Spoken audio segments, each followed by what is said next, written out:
इससे बुलंदतर सलवात पढ़े मोहम्मद वाले मोहम्मद।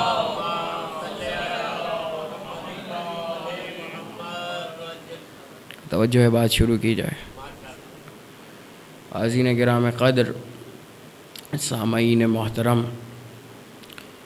अशरे अरबईन शहदाए करबला की छठी तकरीर आप हज़रात इदारा मिनाजुल हुसैन जौहर टाउन लाहौर में समाअत फरमा रहे हैं।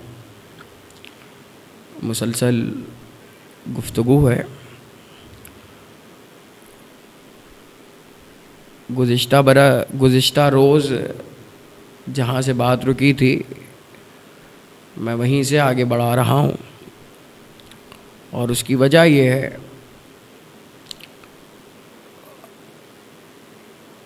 परसों जो आयाते इलाहिया मैंने सरनामा कलाम में पेश की थी, उन्हीं पर आज तीसरा रोज़ होगा कि गुफ्तगू होगी। और इसकी वजह यह है कोई नई आयत सरनामा कलाम में पेश ना करने की कि अभी इन आयात पर गुफ्तगू की जा सकती है। और देखिए,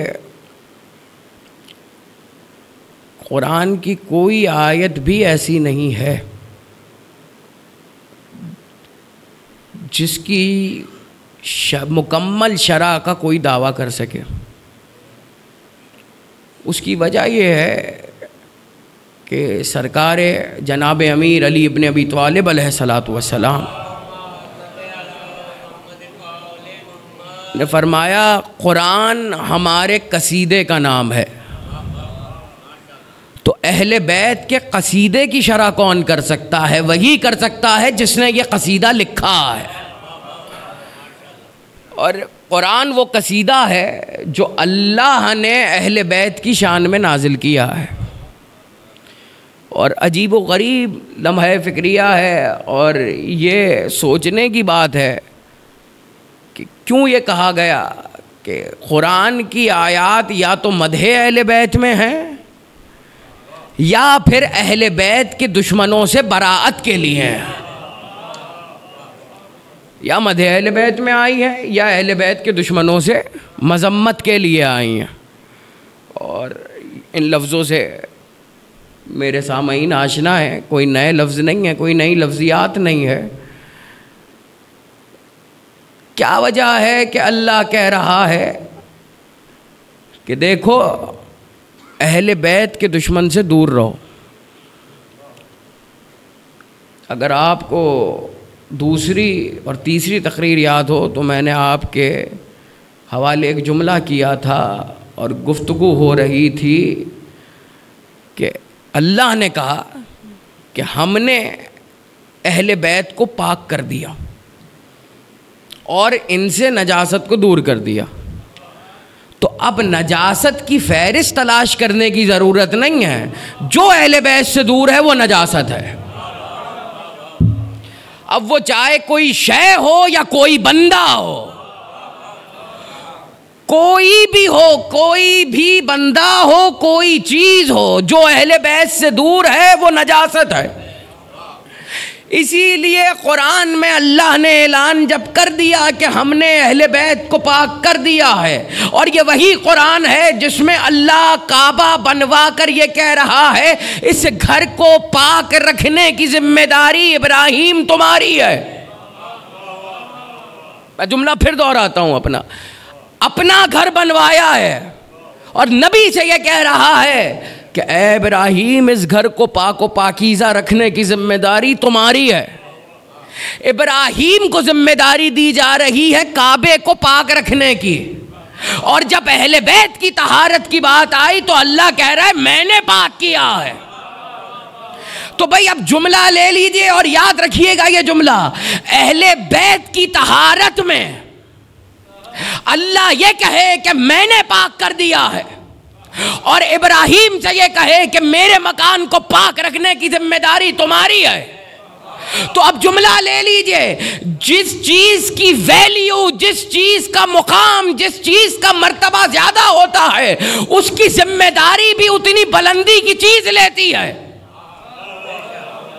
पाक रखने की जिम्मेदारी भी उतने ही बड़े मुकाम से ली जाएगी। काबे की जिम्मेदारी इब्राहीम ले, तो यहां लोग नारे लगा लगा के झूम उठते हैं। और अहले बैत की पाकीज़गी की जब बात आए तो अल्लाह किसी नबी को नहीं कह रहा, यहां तक कि मोहम्मद को भी नहीं कह रहा, बल्कि ये कह रहा है इनको पाक रखने का हक मैं अदा करूंगा।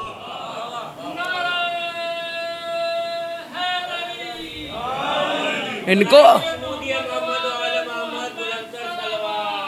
अल्लाहुम्मा सल्ली अला, तवज्जो है या नहीं है? तो गुज़िश्ता से पैवस्ता जो आयात थी सूरह यासीन की, आप सबके जहन में है ना सरनामा कलाम में? जो मेरे नए दोस्त हैं उनके जहन में हो ना हो, लेकिन जो रोज़ शिरकत कर रहे हैं और मजलिस में आ रहे हैं उनके जहन में यकीनन होगी। यासीन वल क़ुरानिल हकीम इन्नका लमिनल मुरसलीन अला सिरातिम मुस्तक़ीम। तर्जुमा मुझे रोज़ करने की ज़रूरत नहीं, अल्हम्दुलिल्लाह। अगर मैं तर्जुमा ना भी करूँ तो आपको मालूम है, क्योंकि मारूफ़ तरीन आयात हैं। कल जहाँ से गुफ्तगू रुकी थी वहीं से आगाज़ करता हूँ। देखिए क्या कहा था जनाब अमीर ने, अना सिरातम मुस्तकीम, अना। और फिर परसों की तकरीर से एक जुमला मुस्तार लेके आपकी नज़र करूँ। सिरात मुस्तकीम से बहकाने का ज़िम्मा है शैतान के पास, या आसान लफ्ज़ों में बात अगर कहूँ, अली से बहकाने का ज़िम्मा है शैतान के पास। क्योंकि जब कह दिया अना सिरातम मुस्तकीम, तो अब ये बार बार बताने की ज़रूरत नहीं है कि सिरात मुस्तकीम से मुराद क्या है। और अच्छा, हमारे यहाँ जो खाका पेश किया जाता है कि जी बाल से बारीक और तलवार से ज़्यादा तेज़, ये आपका सोचा हुआ खाका तो हो सकता है, कुरान का बताया हुआ खाका नहीं है। मैं बड़ी जिम्मेदारी से अर्ज़ कर रहा हूँ मिनाजुल हुसैन में ये बात, ये किसी का ज़ाती सोचा हुआ खाका तो हो सकता है, लेकिन कुरान का बताया हुआ खाका नहीं है। और कुरान का बताया हुआ खाका हम तक कैसे पहुँचेगा, वही बताएंगे जिनके घर में कुरान नाजिल हुआ है, जिनके घर की ज़बान का नाम कुरान है, जिनकी गुफ्तगू का नाम कलामे इलाही है, जिनके यहाँ आयतें गुफ्तगू करती हैं। हमें तो यही बताएंगे कि भाई सिरात मुस्तकीम क्या है, और जब इन्होंने बताया तो ये बताया कि हम सिरात मुस्तकीम है। तो ये तो तय हो गया कि सिरात मुस्तकीम अहले बैत की ज़ात है। जब ये तय हो गया तो फिर ये भी तय हो गया कि शैतान ने अहले बैत तक जाने के रोकने के लिए ताकत मांगी है और कहा इजाज़त दे कि मैं सिरात मुस्तकीम पर बैठूं। अच्छा, कुरान की आयत तो यही है कि सही है, तुझे मैंने वक्त मालूम तक की मोहलत दी। क़यामत तक की मोहलत नहीं है, वक्त मालूम तक की मोहलत है, और वक्त मालूम सिर्फ अल्लाह को मालूम है और किसी को मालूम ही नहीं है। अच्छा, क्यों दी? क्योंकि शैतान ने कहा कि ये कहाँ का अदल है। मैंने एक सलवात पढ़े मोहम्मद वाले मोहम्मद पर, मेरी दरख्वास्त है नौजवान कम से कम बीच में बैठा करें, बुज़ुर्गों की तो मजबूरी है, एक सलवात पढ़े मोहम्मद वाले मोहम्मद, मोहम्मद वाले मोहम्मद। तवज्जो है मेरी जानिब नहीं है? क्या कहा कुरान ने? सिरात मुस्तकीम।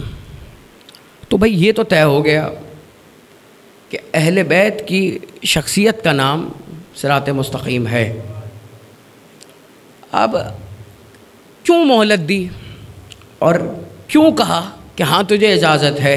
क्योंकि उसने कहा था मैंने इतनी इबादतें की, उसका सिला तो दे दे।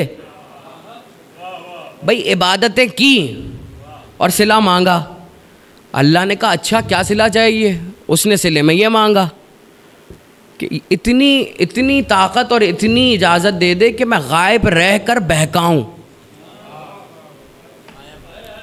बड़ी तवज्जो रहे, मैं गायब रह कर बहकाऊँ। भाई बड़ी तवज्जो रखिएगा, अल्लाह ने कहा दी।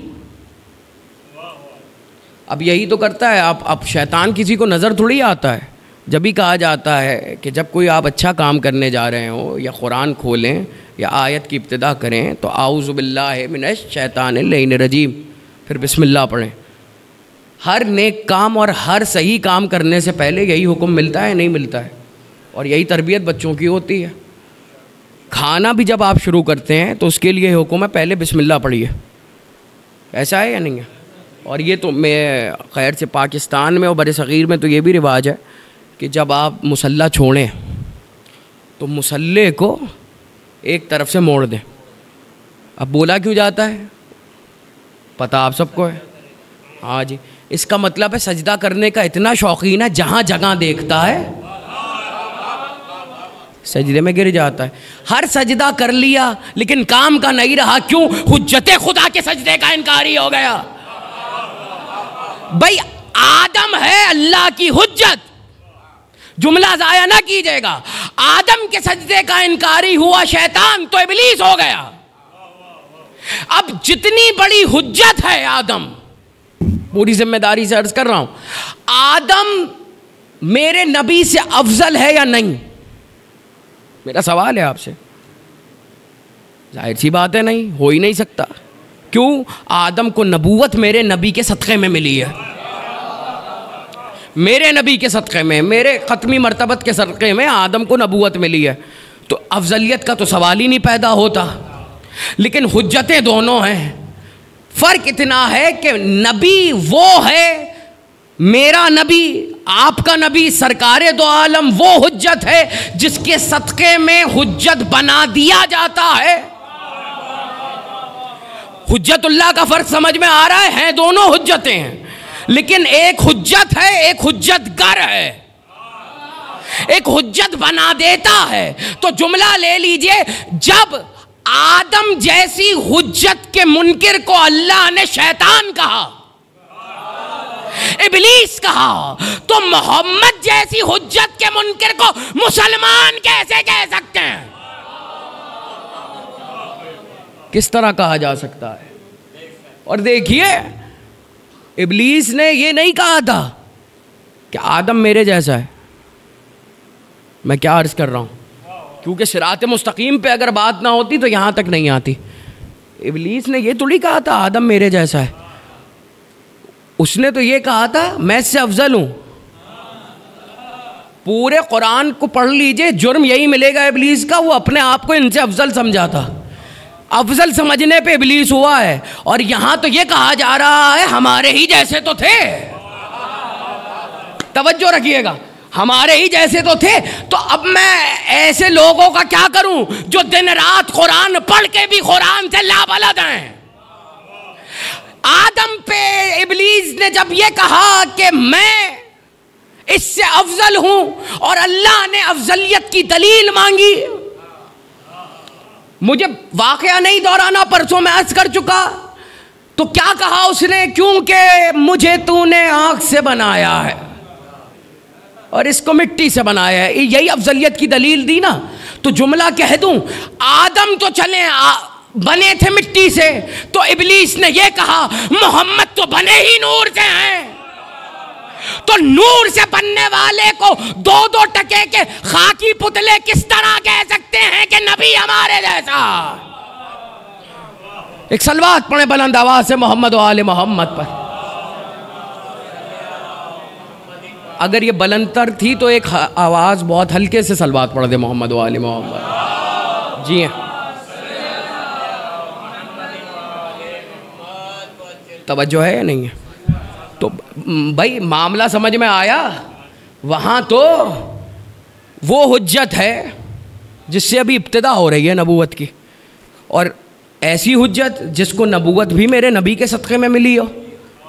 और यहाँ ख़ुद सरकारे दो आलम है, और सरकार के लिए अगर कोई ये कहे कि हमारे जैसा, तो फिर उसकी अक्ल पे भी शक किया जाए और उसके अक़ीदे पे भी शक किया जाए।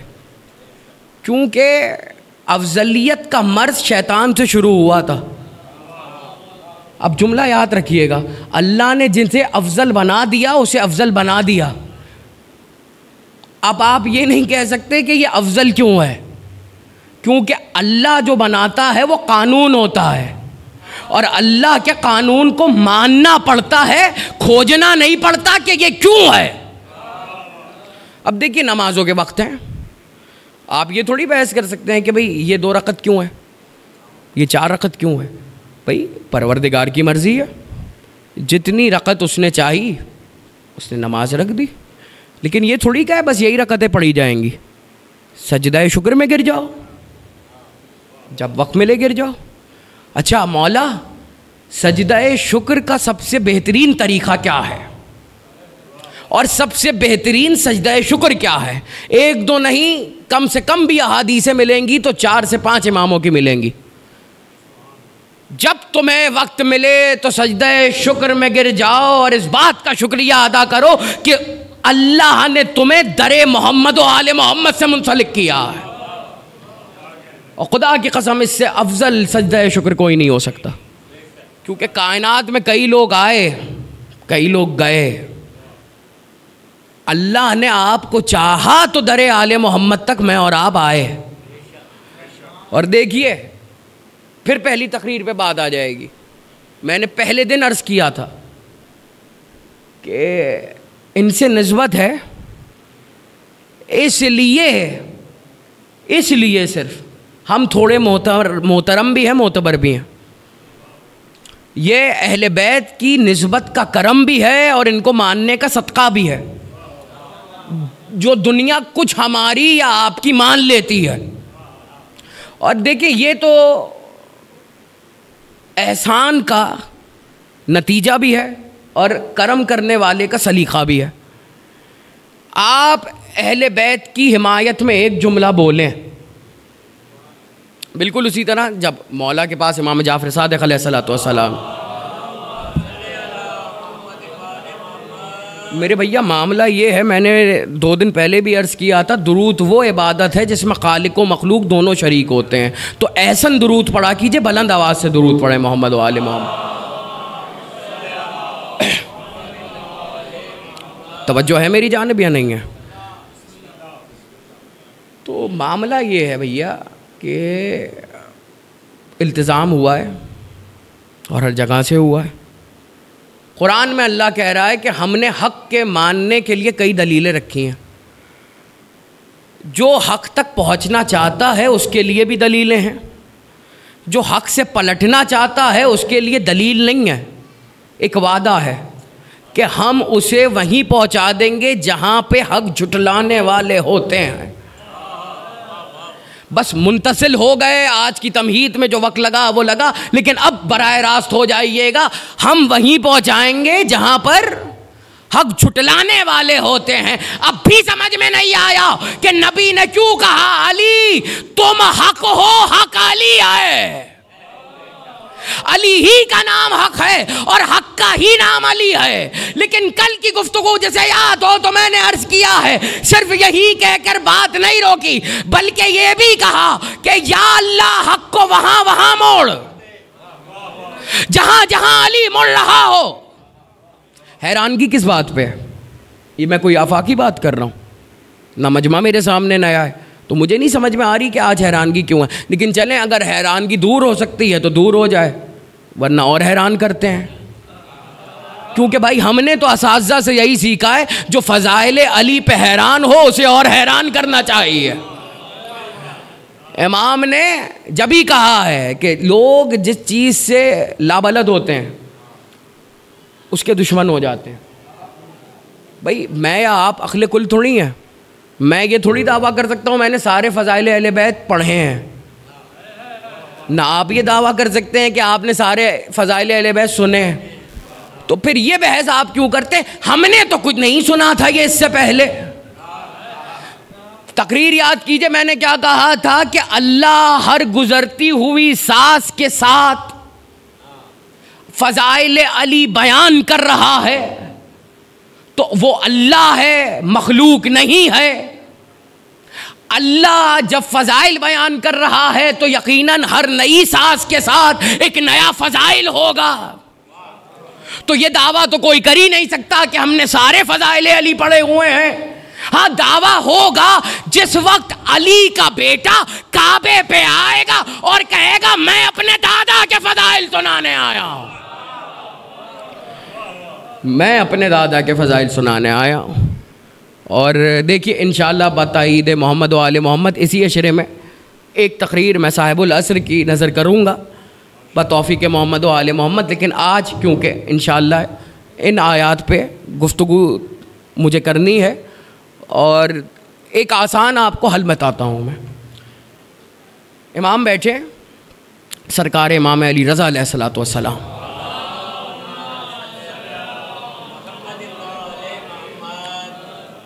जहाँ से बात रुकी है मुझे याद है, सरकार सादिक़ आले मोहम्मद से रुकी है बात, लेकिन ये बात सुन लीजिए ताकि वो बात सुनने में आपको लुत्फ़ आए। कहा मौला क्या ये तय है कि जो शायर अहले बैत होते हैं वो तब तक आपकी मदह में एक शेर नहीं लिखते जब तक आप हुक्म ना दे दें। मेरी आवाज़ पहुंच रही है ना भाई, आखिरी बंदे तक आ रही है ना? मौला मुस्कुराए, कहा बिल्कुल ऐसा है, और सिर्फ शायर अहले बैत नहीं, हमारी शान में जो कुछ लिखना चाहता है तब तक नहीं लिख सकता जब तक हमारा इज़्न ना हो। जुमला फिर दोहराऊं, शान में कहा है, मजम्मत में नहीं। तो ये हमेशा देखा कीजिए कौन सा शेर इनकी शान के ऊपर उतर रहा है पूरा और कौन सा नाउज़ुबिल्लाह तौहीन कर रहा है। तो ये बात याद रखा कीजिए। सरकार सादिक़ आले मोहम्मद के पास बंदा आया और कहने लगा मौला मैं एक ऐसी जगह रहता हूँ जहाँ पर आपके मुखालिफ ज़्यादा रहते हैं। सलवात पढ़े मोहम्मद व आले मोहम्मद। तशरीफ़ किया।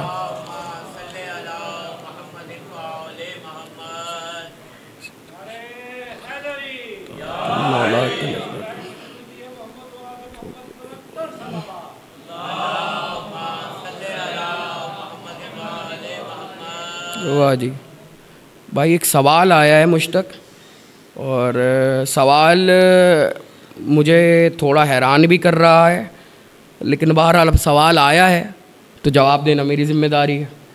और अल्लाह जाने सवाल है किसका, अगर वो अपना नाम भी लिख देते तो अच्छी बात थी। लेकिन सवाल ये आया है कि क़िबला ये बताएं आगा जी, इमाम हुसैन के लश्कर में से अगर कोई शख्स खुतबा देने आता तो 9 लाख के लश्कर तक आवाज़ कैसे पहुंचती थी, क्योंकि इस दौर में तो स्पीकर वगैरह नहीं थे। अब बहरहाल नहीं, जवाब देना तो मेरा फ़र्ज़ है। और अब बात लेकिन याद रखिएगा कहाँ रुकी है, पहले मैं जवाब दे रहा हूँ फिर बात होगी। एक बात याद रखिएगा, हैबत एक लफ्ज़ है जो शुजाअत से पैदा होती है। तवज्जो है या नहीं है? अब बराह रास्त हो जाएं आप। हैबत एक लफ्ज़ है जो तारी होती है। कब पैदा होती है? जब शुजाअत सामने आए, यानी कोई शुजा सामने आए। करबला में जंग कब हुई है? 10 मुहर्रम को। 3 मुहर्रम से इब्न ज़ियाद ख़त लिख रहा था, हुसैन के क़ैमों की तादाद बताओ। 3 मुहर्रम से पहला ख़त आया, इब्न ज़ियाद ने ख़त लिखा, उमर साद के पास आया, कोई जवाब नहीं आया। जवाब में उसने इधर उधर की बातें की, टाल दी। दूसरा ख़त, तीसरा ख़त, चौथा ख़त, 5वां ख़त, यहाँ तक के आखिरी ख़त आया है 7 मुहर्रम को, और उसमें बाकायदा उसने ये कहा है, गुस्से से लिख के कहा है, मैं जब भी तुझसे यह सवाल करता हूँ, तवज्जो है या नहीं है, कि हुसैन के ख़ैमों की तादाद कितनी है, तो तू इधर उधर की बात करके टाल देता है। जैसे ही उमर साथ ने ये लफ्ज़ पढ़े, गुस्से में आकर उसने भी जवाब लिखा, कहा सुन, किसकी माँ ने किस बच्चे को इतना खालिस दूध पिलाया है कि अब्बास के होते हुए हुसैन के ख़ैमे पे नजर कर।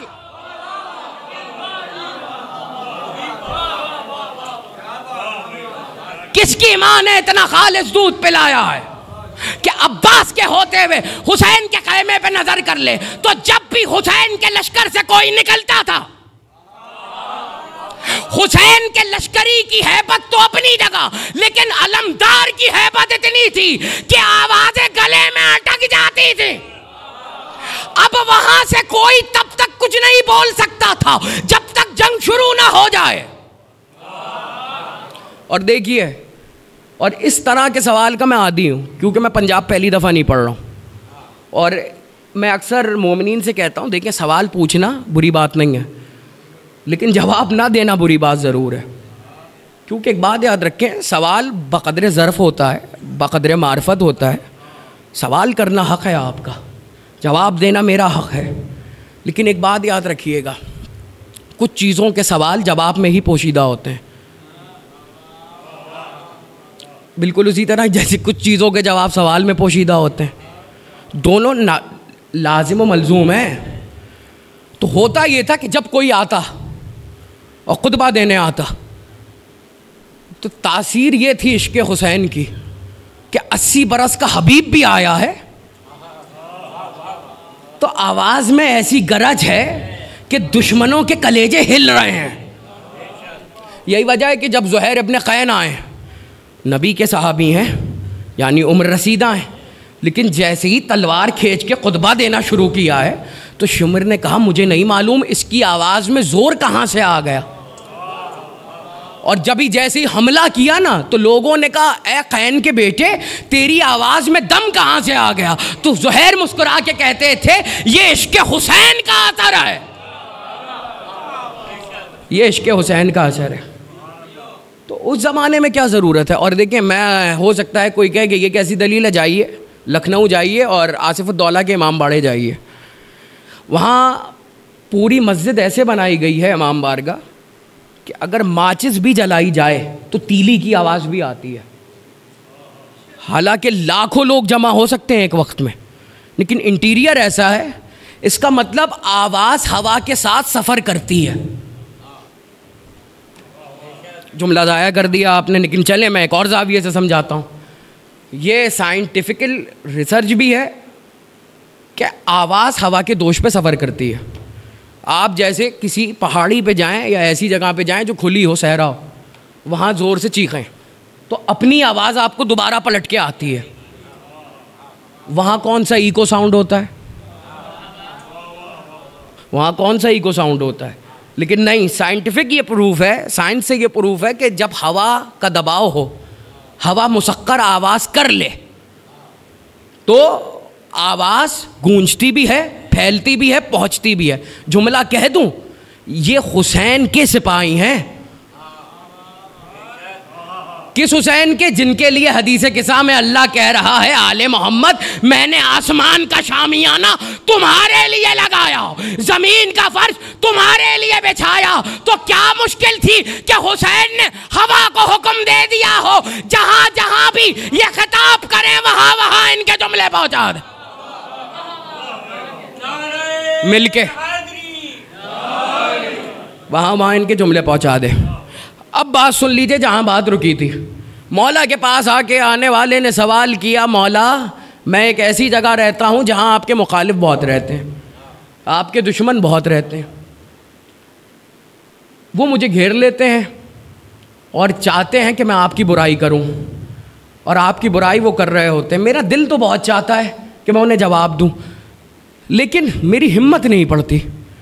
मौला ने कहा अच्छा, आज के बाद से जब भी वो तुम्हारे सामने आए तो ये हमारा वादा है, ज़बान तुम्हारी होगी। क्या सुन रहे हैं आप? ज़बान तुम्हारी होगी, बोलेंगे हम। इसीलिए मौला ने कहा कि जब कोई हमारी नुसरत का इरादा कर लेता है, चाहे कलम से करे, चाहे तलवार से करे, चाहे ज़बान से करे, तो उस वक्त हमारी नजरें उस पर आ जाती हैं।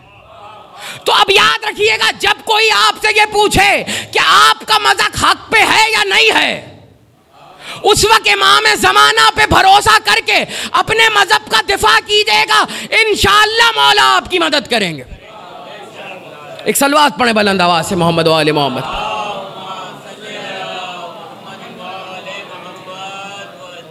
क्या कहा मौला ने?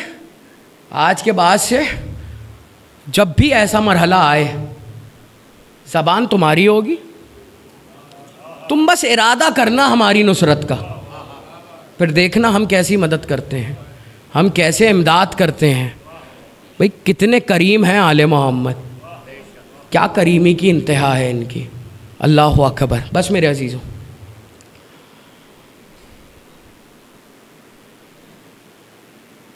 ये करीम इतने ही हैं, और इनकी करीमी की इंतहा भी ये है कि ये नवाजते बहुत हैं।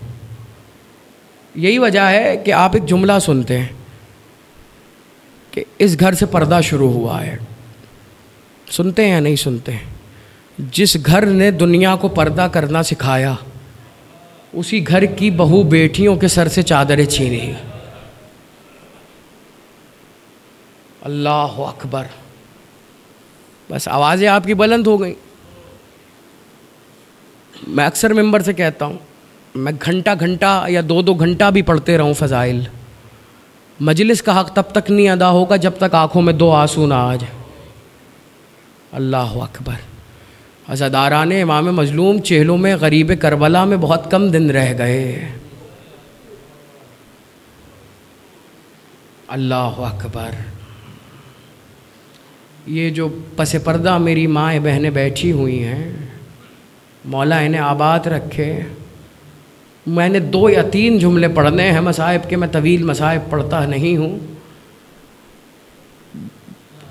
मखसूसी के अलावा कल इंशाअल्लाह हयात बख़ैर और बताईद मोहम्मद व आले मोहम्मद शहादत इमाम अली रज़ा की मजलिस होगी। लेकिन आज मेरा दिल है उस बीबी के मसाइब पढ़े जाएं जिसे उम्मे रबाब कहते हैं। अल्लाह अकबर। कल तस्किरा सुना है ना अली असगर का आपने, उम्मे रबाब। अज़ादारों में बड़े आराम से पढ़ रहा हूँ ताकि आप सुन सकें। उम्मे रबाब। अज़ादारों, रबाब के 2 असासे थे, एक का नाम अली असगर, एक का नाम सकीना। रबाब ने एक करबला वालों की नज़र किया, एक शाम के ज़िंदान के सुपुर्द किया। अज़ादारों, मातमदारों, अज़ादारान मज़लूम करबला, गुर्बत की इंतहा आपको मालूम है क्या है? इस रबाब की, मेरी इस शहज़ादी की, अली असगर की माँ की, मादर अली असगर की गुर्बत की इंतहा ये है कि ना अली असगर इसके पास रहा, ना सकीना इसके पास। अजरुकुमन अल्लाह, मौला आपकी आवाज़ों पर रहमत नाजिल फरमाए। सैयदा को जैसे आपके बहते हुए आंसू पसंद हैं, वैसे ही आपकी गिरिए की आवाज़ें भी शहज़ादी को बड़ी अजीज़ हैं।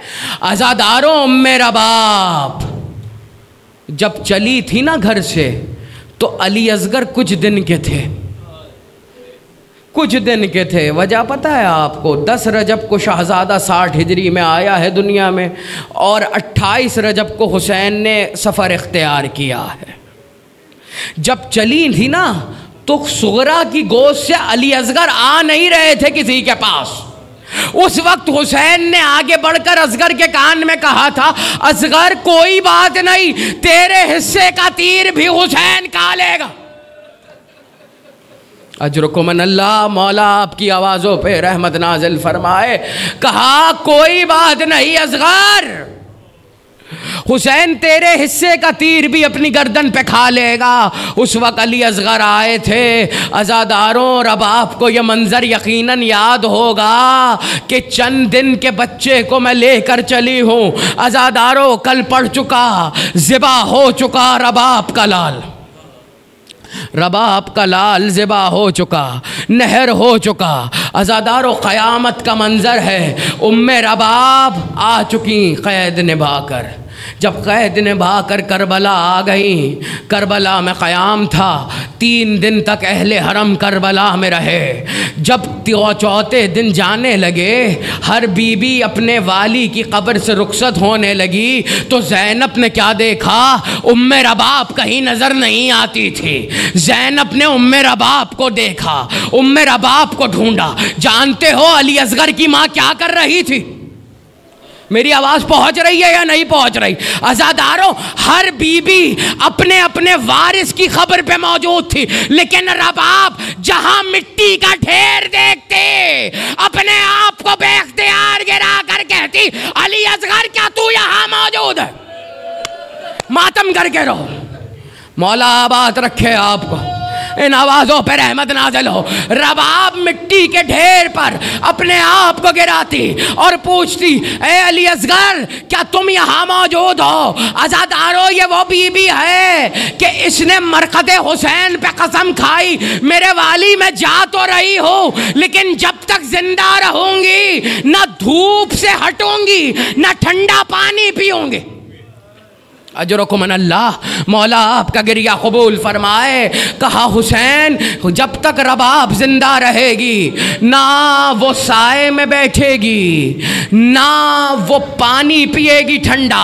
अज़ादारों, वो वक्त आया कि जब हुरमुला का सर मुख्तार ने भिजवाया, सैयद सज्जाद उम्मे रबाब की खिदमत में आए। कहा अम्मा हुरमुला मारा गया, अम्मा हुरमुला मारा गया, अब तो साए में आ जाइए, अब तो ठंडा पानी पी लीजिए। आज़ादारों, बहुत कहने के बाद रबाब को लोगों ने उठाया, शहजादियों ने सहारा देकर उठाया, धूप से उठाया। रबाब अभी साए से करीब थी कि दुआ याद आई। कहा परवरदिगार, मैं तेरे वली की ज़ौजा हूँ, मैंने क़ब्र हुसैन पे कसम खाई थी कि जब तक जिंदा रहूंगी साए में ना आऊंगी, लेकिन हुक्म इमाम है, मुझे इस इम्तिहान से निकाल। बस साए में आई है और रबाब दुनिया में नहीं रही।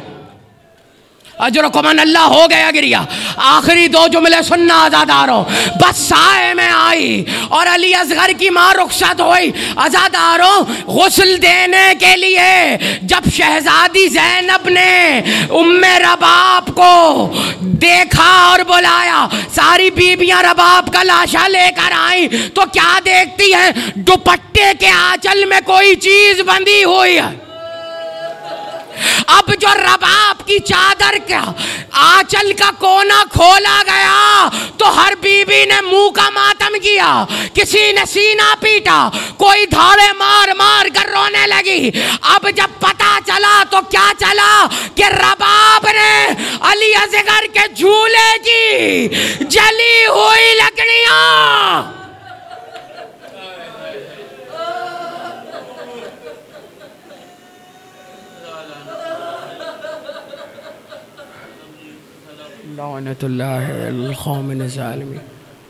दुआ है परवरदिगार, इन आंसुओं के सदक़े तमाम अज़ादारों को अपनी हिफ्ज़ व अमान में रख। मेरे मालिक, दुआ है उम्मे रबाब की उजड़ी हुई गोद के सदक़े जो बे औलाद है उसे औलाद अता फरमा। मेरे मालिक, दुआ है अबुल फजल अब्बास या